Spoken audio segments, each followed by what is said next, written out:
talking to Steve Bassett, who's understands how messy, complicated it is for the government to disclose. Guess what, people? We have company, and it's an 80-year, drawn out, slug it out, give and take. And the latest is Lue Elizondo's new book, Imminent, where he claims the government has crash retrieval, reverse engineering. And when he comes on interviews, like he did on CNN, which I showed, the Pentagon immediately releases a statement saying there's no such evidence that there are crash retrievals or reverse engineering. So they're letting him say one thing, Dopser, and they're denying the fact about what he's saying. So please explain that, Steve. All right. This is a complicated thing, but central to it is the Defense Office of Pre-Publication and Security Review. This is an office that has a pretty important job, and that is that if anyone has got a classification, is under classification status with the United States government, whether they're still working or retired, that are going to come forward and talk about things that have defense implications or national security implications. It has to be cleared through this Defense Office of Pre-Publication and Security Review called DOPSR. Right. All right. Right. And why is that important? So while there might have been an exception or two when he first came forward, everything that Grush has been talking about and gave to the committee, under oath, the House Oversight Subcommittee, and what is in Lue Elizondo's book, and generally what he's been saying in interviews, all of that basically had to be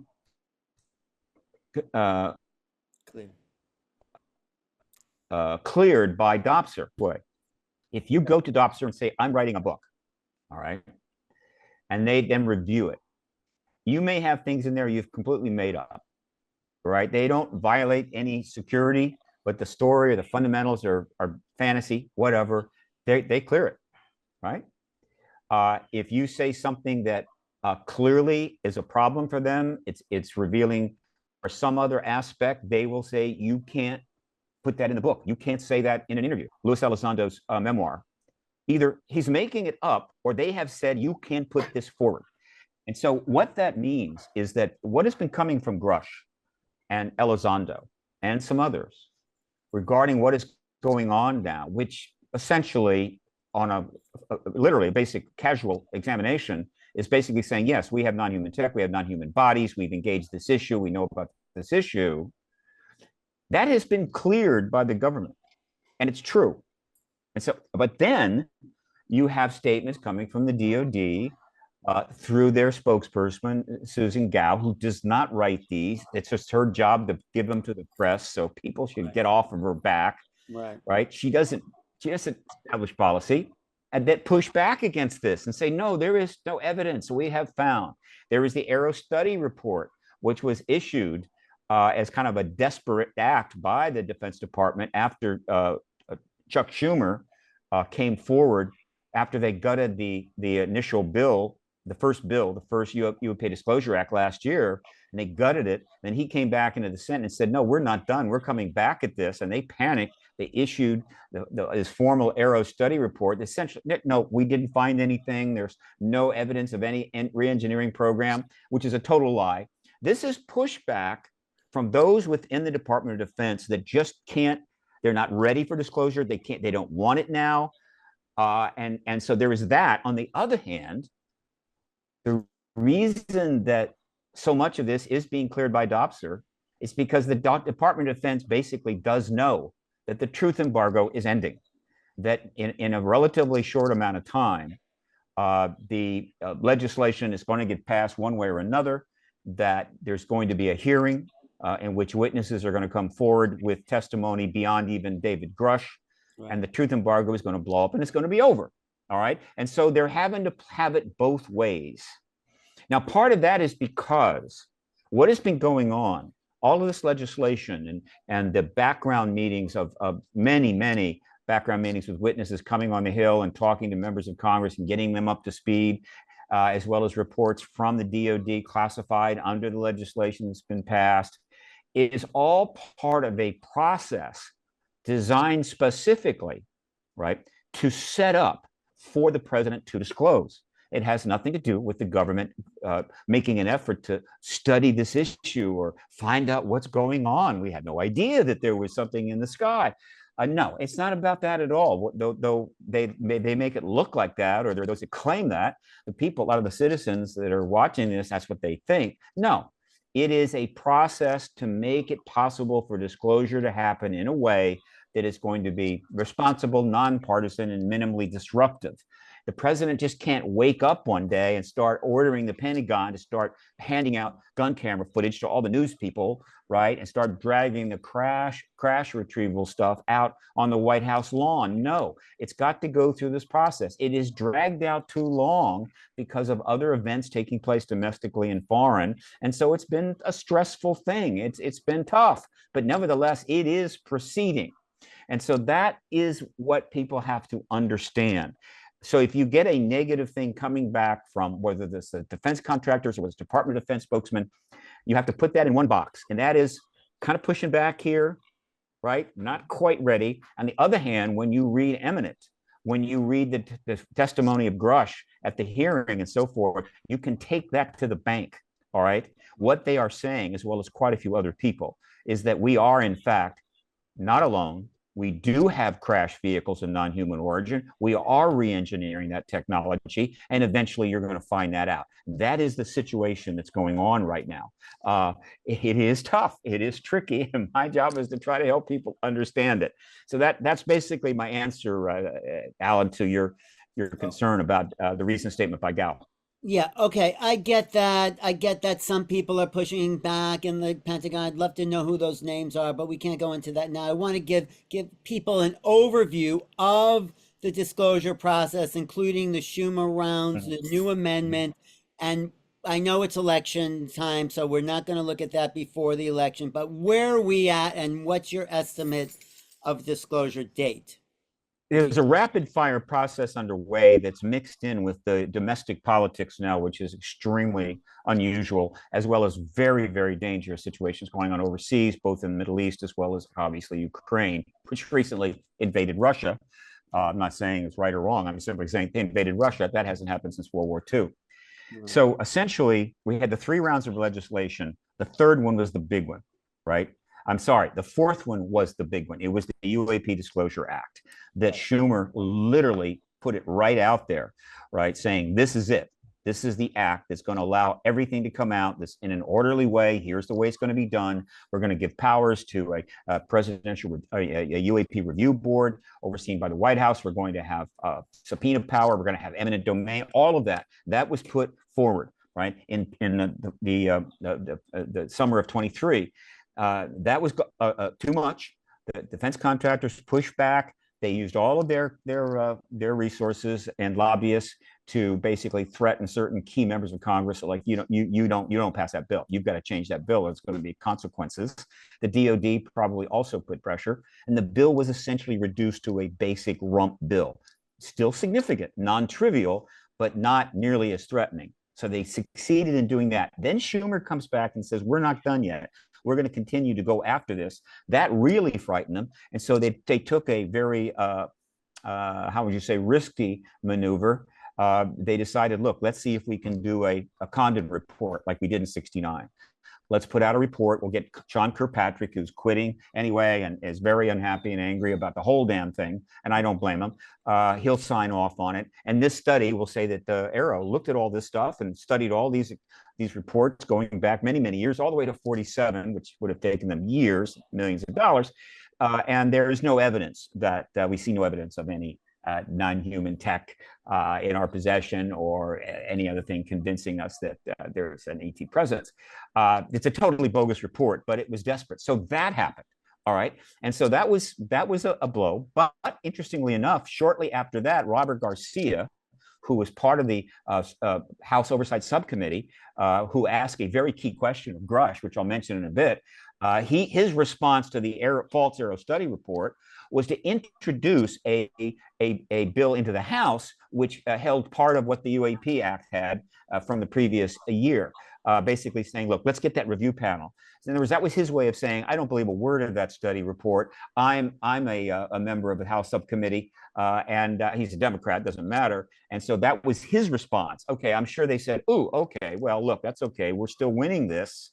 And then there's lots of politics going on. But then on July the 13th, Schumer does something profound that I did not see coming. On the 13th of July, he reintroduced for Senate consideration the Senate and into the Senate version of the 2025 National Defense Authorization Act, the complete UAP Act all over again. The total thing, everything in it, including everything that was gutted, right, in this last go around. And in fact, at the very end of this new UAP disclosure amendment, they call it, it's a Rounds Schumer amendment, is a repeal section that says, in the passage of this bill, it repeals the previous bill from 2023, which was missing all of that stuff. Well, and so what makes Schumer think it's going to pass this time if it didn't pass the last time? Again, you gotta think more like a chess player. Okay. It may pass, it may not pass, but the very fact that he put it out was a message. In other words, Garcia did something in the House. Now he has come forward with this bill. What he is saying to the world, to the media, to the Washington Post, if they ever cover this damn thing, that the Senate doesn't believe a word of the Arrow report. Wow. The Senate knows exactly what is going on. We've been briefed. We've had people on the Hill talking to us. We know that this non-human tech is there. And so this is my message to you about that. And then it's a challenge. It's like, okay, you managed to gut it before. Now you're going to have to do it again, only the whole world is going to be watching. Okay. One, two, that reconciliation process where maybe you'll have a chance to take this stuff out again is going to be after the election, in which the political factors are gone, meaning any justification based on political machinations, meaning we can't have that, it could cost the election here, this person could lose here. No, everybody is going to know when this bill goes into reconciliation again, who won and who lost, who's the president and who isn't. And so the political heat goes way, way down, and the risk of making a maneuver goes down. And so the chances of it getting passed go up, right? But maybe it'll get passed, maybe it won't. But in terms of the chess moves being made, this is a major move by Schumer. And so as we move towards finally this election, which has been all consuming to the American people, American journalism, for months and months, if not years, as we move towards that, here is where things are. Warner wants to have the mega hearing in the Senate Select Committee, the one that will end the truth embargo, essentially. But he has, my understanding from source is that he wasn't ready to do it. He gave the excuse that there's a number of inside witnesses, inside meaning firsthand, on the programs, on the legacy programs, that are just too afraid to come forward now. They don't think there's enough witness protection. It's possible that's just an excuse because he did not want to hold a hearing of that magnitude, of that significance in the last 3 months, because things have gotten pushed so far forward into the campaign of this election, because he cannot predict or know what impact it would have on the election and the winner or the loser. And so that could be an excuse. But either way, he's not going to hold that hearing clearly until this election is over. And so that puts it out until after November 5. We can count on that. But meanwhile, okay, so that's basic strategy. I get it. Schumer's made his move. Warner is making his decision. But in the middle of all this, and after the Arrow report has come out, and the press has kind of stepped back because the Arrow report gave them a breather. It was like, if you're the high-end media, you're New York Times, Washington Post, and you get a study report like that, you're going, oh, God, we can take a break from writing all these articles. The article has been great. The coverage has been great. But the media, mainstream media, is not comfortable covering this issue. It'll be a while before they are. And so they kind of stepped back. The number of articles went well down, got a little breather there, no problem. Except in the middle of this, Lue Elizondo's book, Imminent, finally lands. So this now has brought the press back into it, right? Both, particularly the foreign press. And I've already logged in 20, 30, 40 articles about Lue's book. And it's going to continue to get lots of coverage all the way up through the election. Okay. Well, So including once the election CNN, is over, CNN, CBS, NBC have all featured Lue on their news shows, so it's out there now. it's a best-selling book. It's a best-selling book, and why shouldn't it be? And so that is going to keep the press in it, and that book is going to continue to get a lot of attention all the way through the election. So after the election is over, X number of people are going to read the damn book all over the world. All kinds of people in the Pentagon are going to read the book, just like they read Corso's book the day after Roswell. The top-end media are going to have read it, and they're going to, have much more in their bucket as they decide what to do after this election is over. And so Lue, whether he intended it or not, the strategic drop of that book, Imminent, at this time was a big deal. Now, what's next? Here is what I see. This is the best. Warner doesn't walk away from this, and I can't imagine that he would, because Schumer clearly is not going to walk away from this. He has a decision to make. One decision, one approach would be this. Not long after the election is over, things quieted down a little bit, regardless of whether there's some huge effort to undermine the outcome, meaning because whoever wins, if the other sides decide to contest the election and all that's going on, regardless of that, I don't care what it is, doesn't matter, lawsuits, this doesn't matter. After the election, when we know who the winners are and who the losers are, and the partisanship can kind of drop on down, he can call that hearing. He can bring the witnesses into Washington. He can hold that hearing in front of the Senate Select Committee. I know the kinds of witnesses that will testify. I know how big the audience is going to be. It's going to be one of the most important hearings in all of history, if not the most important one in a democratic country. That will then blow the truth embargo up and set the stage for President Biden to come forward, not as a politician, but rather as the president of the United States and the commander in chief of the military and our defense, and state that this hearing is conclusive, that it clearly shows that we are not alone here, and that obviously we need to know more about that. And I fully intend to, if I get a Disclosure Act, disclosure amendment, Schumer bill comes in front of me as part of the final NDA, I will certainly sign it. Okay, and it's done. Now that has to happen before the new inauguration, whatever it was. I'm saying he elects to hold it shortly after the election is over. Oh, I see. Now, the advantage of this, there's several advantages to this approach. One is that President Biden is done. His career is over. And so he will get this extraordinary legacy going out the door. And that's kind of nice, but he's not going to be running the country after January 20. And so while the legacy goes to him and somewhat indirectly the Democratic Party, whoever the president is will be the first president managing our country in the post-disclosure era. And so in a way, it kind of is a nice balance. It's a plus for the Democrats. It's certainly a plus for Biden, but it also may be appropriate in the way that I just mentioned. So that is one option that he has, okay? Mm-hmm. The other option he has is to wait well into the transition period, which is about 75 days. And instead of holding the hearing in November or December, hold it in January, right? Yeah. And so in January, there are two things. One, we will know who controls the House and Senate. I do not think it matters whether the Republicans or the Democrats control the Senate, because if they take the Senate over, I believe Rubio is in the same camp as Warner. He is going to hold that hearing. He has been part of this all along. There is no reason to believe there is any breach between him and Warner and Schumer, though he's not giving interviews about that. He's not talking about that. There is a major election underway, but Rubio has been consistent on this issue. So I don't think it matters. So, but after the first of the year, we know we have a new Congress, fine, and then he holds the hearing. And if it's in the right time frame, what that means is when the hearing is done, and the whole country is aflame. They've watched this for a week. They've seen witnesses saying things they couldn't believe. It's clear that we're not alone. Then they have the option of taking a beat.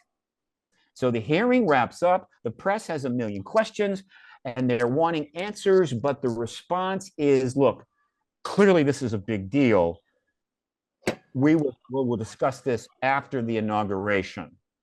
Mm-hmm. And so the new president takes the oath on the 20th of January, and pretty much right after that, suddenly you've got the new administration taking questions from the press about the implications of that hearing, and it will be the new president sometime in late January that will, in fact, come forward and say, it's clear to me and to my top aides and cabinet people that we are not alone. And whether or not the Schumer bill was passed, right, it doesn't matter, because they can reintroduce it as a standalone bill after the hearing, and it'll almost certainly pass in that case. And we get disclosure, and the disclosure president will be the new president as of January 20.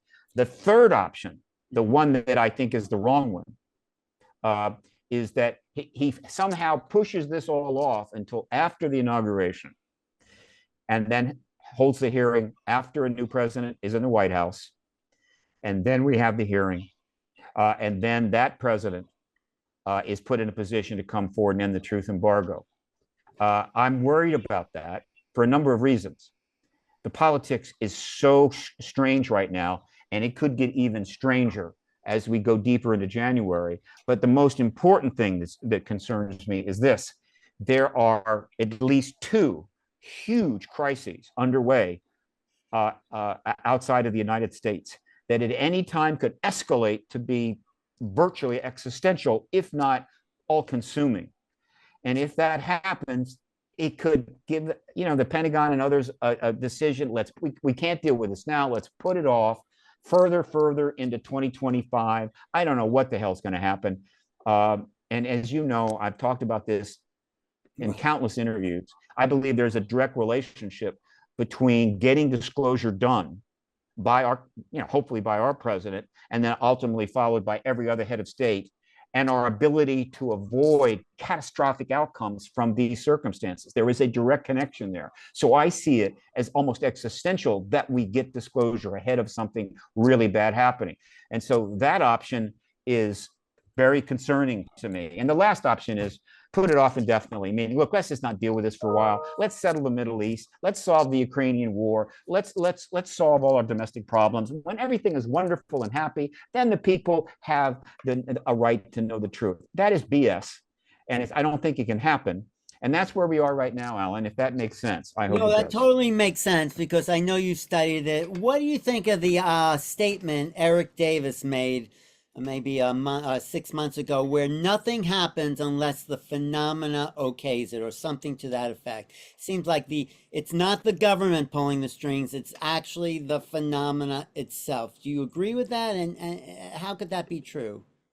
Well, first of all, no, I don't believe that is true. Okay. I'm not aware of the statement by Davis, and so unless it's put in front of me, and I'm solid about it, meaning Eric Davis definitely said this. Yeah. I don't know what to say, but if in fact he definitely said it, I don't know if he definitely said it or not.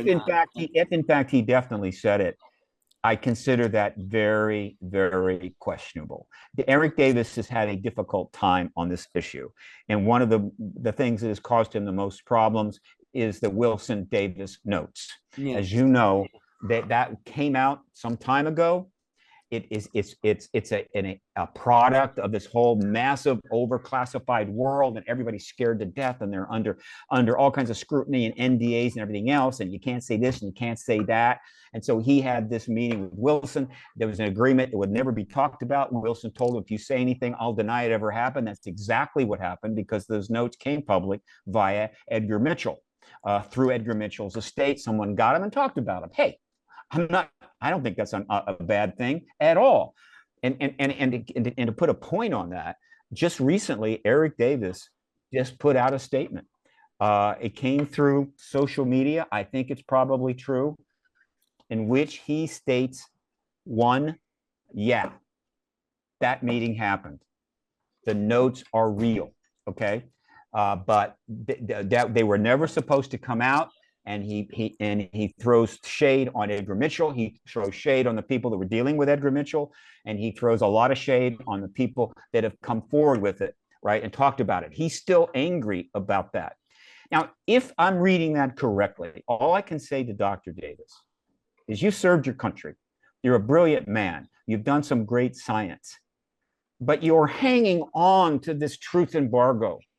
And you're buying into the endless, massive classified world that we created post World War II. You need to let it go. All right, it's not helping. It's not getting the United States to where it needs to be. It's only making things worse, domestically and foreign. And so I'm sorry you're upset that Edgar Mitchell's help just indirectly. I'm sorry you're upset for those that brought that forward, but I disagree with you, sir. I think it's great that those notes come out. And if you would embrace that, right, and step out like so many others have and say, look, yeah, there's an extraterrestrial presence. So many of us are under classified status.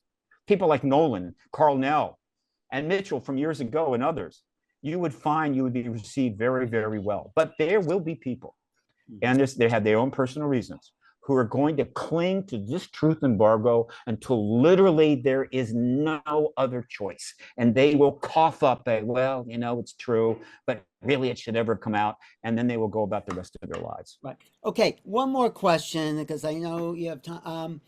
You've been working on this since you keep saying going back to maybe Bush or before, this is going to be the disclosure president, and then every year, but I feel from what you said that we're closer than ever to the disclosure president. It seems like there's a snowball effect, right? No, we've never been closer than this. And over the years, I have tried to put a somewhat optimistic spin on our progress, though there have been times when it completely blew up, and I was willing to say that. There have been opportunities and circumstances where things could have moved forward. There's been significant effort within the government. I'm not blaming you for being so optimistic. I think it's great, Steve. Yeah. But I'm trying to make a point here. Yeah. That as an activist, you have to always lean towards the optimistic potential outcome. And so when things were looking better, I'm leaning that way, because you had an effort under Clinton. You had Podesta doing a number of things even after Clinton left office. You had Steven Spielberg stepping into this. You had the Sci-Fi Channel creating the Coalition for Freedom of Information in 2002. And so when these things are happening, I'm leaning towards, hey, this is good. We're going forward, because you need the people to get behind these internal efforts, right? Yeah. And then they don't work. Okay, this is a tough gig. This is an activist movement unlike any other, and then you're pushed back.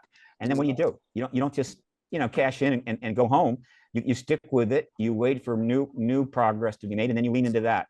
And so, yeah, I'm afraid I do have a rep of being the eternal optimist.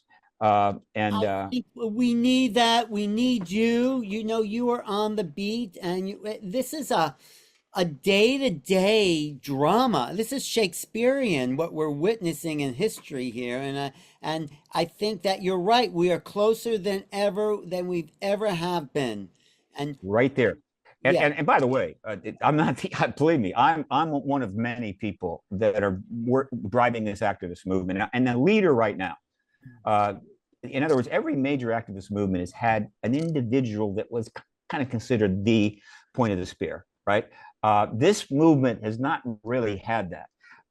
It wasn't even a movement until, frankly, the late 1990s. It just started to get. Before that, it was just decades and decades of trying to prove it, and the government could give a damn how much you proved it. But right now, I think we do have a leader, a defined leader, and that is Daniel Sheehan, one of the legendary judicial activists in American history that doesn't get the cred and the press that he should have gotten all these years, because he pissed so many people off within the government and in how would you say, national defense supporting media. But his legacy is going to be known pretty soon, because there are some significant media projects in the works. But Danny Sheehan, who finally was able to launch with substantial funding, much more to come, we hope, the New Paradigm Institute, which will be the leading think tank in the post-disclosure world, and right now is very much doing a lot to advance the disclosure process and get disclosure. New Paradigm Institute is the website is loaded. You can see the money that's behind it. You can see how it's coming together. It is a significant thing. It's going to only grow, and I think Danny should be acknowledged as the leader of the disclosure activist movement right now. I do whatever I can to help him. Okay. In other words, I'm not leading it. He is, and I'm willing to help him in New Paradigm Institute. I invite other people to join up. Absolutely. I invite some of those billionaires out there that are throwing hundreds of millions of dollars around trying to elect this person or that person to consider putting some major funding behind what could be and should be the most significant think tank in the post-disclosure world, when we have to reassess everything. And I think one of those big shot high-tech billionaires, many of which are progressive, and there are those that are not progressive, they're conservative, whatever. This issue is nonpartisan, as we can clearly see, based upon the support it's getting from both sides in Congress, that one of them may come forward and say, you know, that is a worthy entity. I'm going to give it $20 million. And Danny Sheehan's also Lue Elizondo's lawyer, so he's intricately involved in the day-to-day disclosing. He's been involved for years. Yeah, no. One more question that I may or may not put in, because it's involved in the intricacies of the drama behind the scenes with those like staying on top of it, is the kind of disparage or the disagreement between Jay Stratton and Lue Elizondo. There seems to be, if you look at UFO Twitter, which is like a zoo of a jungle of gossip and what ifs, there seems to be that little internal argument. Is there a disagreement? I mean, people don't even know Jay Stratton, but he's intricate to the process. So what do you think is going on between Lue and Jay? Look, I use social media all the time. Yeah. I've got 38,000 followers almost, and I hope to get 100,000, and that's all great. And I put stuff out. But in terms of trying to understand the process, I don't use social media as the determinant. Now, things do turn up. There's no question. So I'm cherry picking. All right. So when it comes to disputes between individuals involved in classified programs from like 20 years ago and things like that, I'm not overly impressed with what turns up there. But this is what you need to understand. First of all, whatever was going on back during the time of ATIP, OSAP, and all of that, this was, again, the UFO issue. In other words, there was money put together to try to do something in the Pentagon regarding this issue. They came from outside, Reed and so forth, and understand the circumstances. So whatever Senator Reed wanted to do, whatever some individual within the Pentagon wanted to do, because, you know, the Pentagon's known about the UFOs and the reality of ET since 47, right? I mean, or since ever it was formed. So any program like that was not going to be like a USAP program, a black budget program with absolutely totally coordinated huge amounts of funding. It would have been a loosey-goosey kind of thing going on that was happening. Probably most people said, God, I wish this wasn't there. Let's get rid of it. But we can't piss off Senator Reed. He's the Senate Majority Leader. And so it's messy. And so the idea that we're going to have real clarity of who did what, who did this, or whether it had all kinds of paper trails, no, it was a mess, right? And of course it was going to be a mess. All right. We will find that the actual real programs were very well defined as the history of those come out. And plus, so many people involved with any of this stuff, they don't want it out. They didn't want it to come out. They just wanted to deal with it. Now it's starting to come out, and they're all defensive and they're angry, just like Davis, right? Remember, this thing has been embargoed for 77 years. And it was heavily stigmatized. People were laughed at for decades and decades. And so now that it's coming out, there's lots of people that are not comfortable about it. One of the leading people being is Sean Kirkpatrick. And so if they're irritated because somebody said this or they didn't see it that way, ultimately it just doesn't matter. I totally agree. We're beyond that. One last question is, and it's a big hypothesis, what does the post-disclosure world look like? after in the next 10 years or whatever, or more after it unfolds, after the truth embargoes drop? Go for it. It's not that I can't throw things out. It's just that the potential outcomes are infinite, and the discussion of those could go on for months. It has to be very much simplified. Where we are 10 years from now is going to depend upon how our institutions and the public and even the commercial sector responds to the information. In other words, one day, maybe soon, the entire world is going to be confirmed that we have non-human presence, not just dead bodies. There's actual pilots up there flying around, right? I think we will learn there from other stars. That doesn't really ultimately matter. They're going to learn this. They're going to learn it from their own head of state, and there'll be some people that will never believe it, no matter until the day they die. Don't care. It's going to be a known factor. It's going to be part of our reality. We'll be in the post-disclosure world.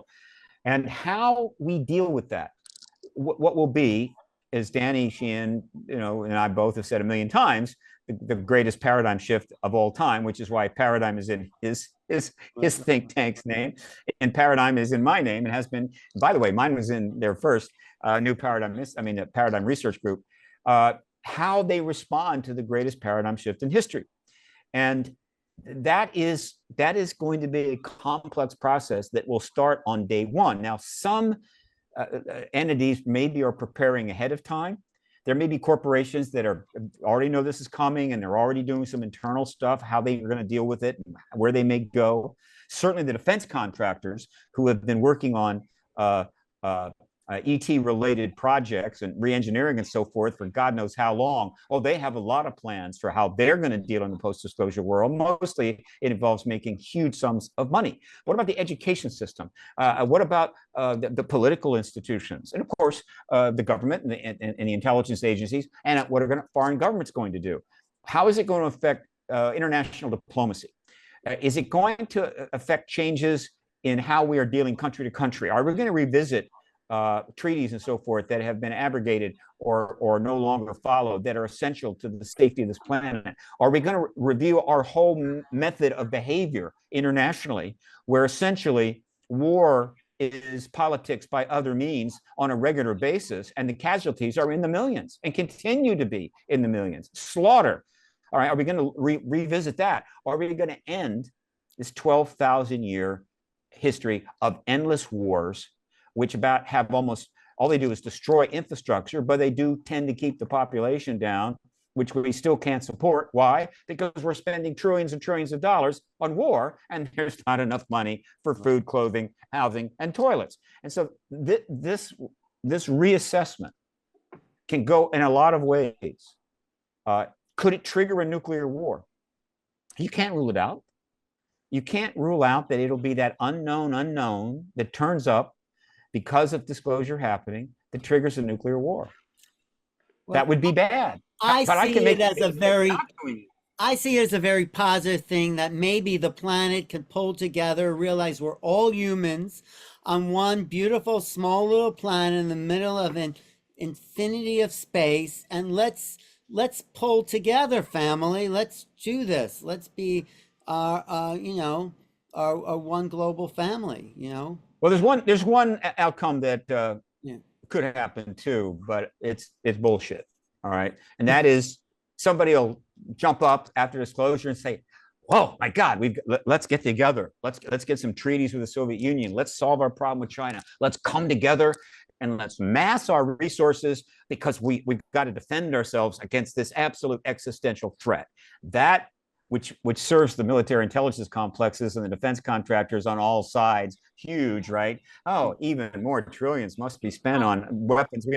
That's going to happen. Somebody's going to raise their hand and start putting forward. All I can say is, don't buy into it. It is ridiculous. It's absurd. It's a lie. No, I think what you and Danny are doing, paradigm changing, paradigm group, paradigm institute, it is a paradigm shift. And I don't think people will actually know how to behave. We're in kindergarten all over again. First day of school. How do we act with our new friends? I tend to think it's more positive whatever this thing is, then negative. And there's Well, let me add this. Let me add this. One One of the key factors is going to be the film industry, the Yeah. content creating industry in the U.S., Canada, UK, India, and so forth. They're going to be generating a whole bunch of content on this. Yeah. A lot of it's going to be the documentary. Some will be narrative fiction about the history of this issue, and that as that content goes out, that's going to get to people by the billions. And that's why Dan Harari, who is based in Hollywood, and I created the Hollywood Disclosure Foundation back November 3 last year. We have 171 members now. We have Hollywood founding members, film industry, entertainment industry, and UAP founding members. We're up to 171. And it's all about networking people together who are in the industry, but they're ready to engage this and who have done all the hard work and know what's going on to come together and create the content, which is already happening. You're starting to see more content. There's more coming. HDA was created to advance that even further so that the film industry is helping the world come to understand what has happened and what is ongoing as we move into the post-disclosure era. Because, hey, I mean, that's where people go. They turn on their television, they go to the theaters. And if you've got documentaries there that are starting to explain the history of this and what's going on, that is going to help people decide how they're going to act, whether they're a diplomat, whether they're a soldier, whether they're a business person in this new paradigm that where the world could change. And so that the Hollywood Disclosure Alliance, HollywoodDisclosureAlliance.org, we're looking for more members. We hope to get some major stars and hopefully some major funding, because we are nothing but a nonprofit 501c3 networking entity. We don't participate in deals. We're not a commercial enterprise, but we're helping the film industry, which obviously has a huge component in Los Angeles County, where the HDA is based, to get the message out as broad as possible as we move forward. Steve, thank you for your time. I appreciate your intelligence on this subject. I appreciate your work too, Alan. You've been at this for many decades. I'm glad to get up to New York in October and talk to some people. The new Life Expo, I think. Yes, the New Life Expo. Steve. Exciting time. Yes, Steve Bassett will be at the New Life Expo, October 19th and 20th, 2024. So see him there.